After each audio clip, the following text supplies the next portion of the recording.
Welcome back to Latin Dance Alive. I'm with Nestor and Lidia from Modus Vivendi Salsa Productions. They've performed and taught at congresses all over the world and were finalists at the World Salsa Championships last year.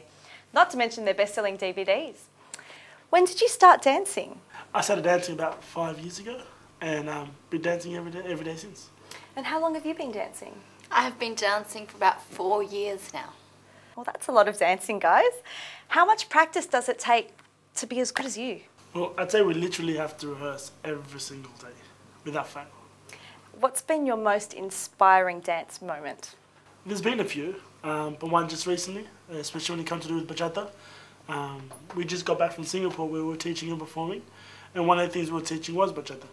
Now, when they first saw us dance there, they were like, really looking at us very weird.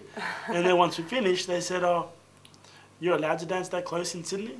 And we're like, "Yeah, of course, you don't know what you're missing out on." So anyways, by the time we ended up leaving Singapore, bachata in Singapore had evolved. That's quite exciting actually, isn't it? So what's been your most memorable dance moment? My most memorable dance moment would have to be when we had the opportunity to compete at the World Salsa Championships in Las Vegas.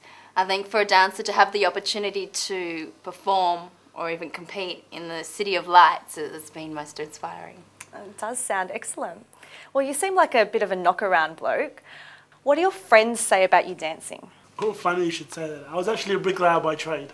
And when I was laying bricks and I started to dance, they used to call me the dancing ballerina.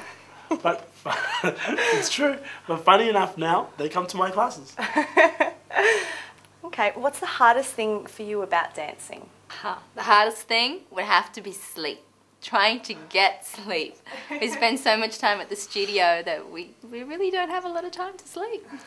Well, do you need a dance partner to attend a bachata class? No, not at all. What we do is we form a circle with our classes and we get the men to rotate and dance with everyone. And so regardless of whether you have a partner or not, you still get to dance with all the men in the class. Okay, it sounds like it's a very social event. Very. Excellent. So how would you feel about giving us a bachata lesson? Yeah, for sure. Whenever you're ready. Awesome. For more information on bachata, check out our website. And while they're getting ready, let's have this week's men's tip.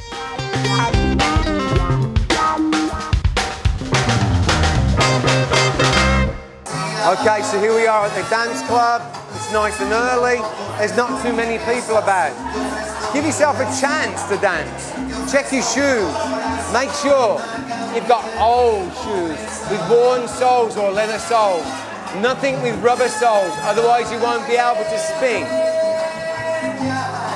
So guys, a big tip. This week's dance tip. No rubber soles. Make sure it's leather soles or smooth soles to dance the night away.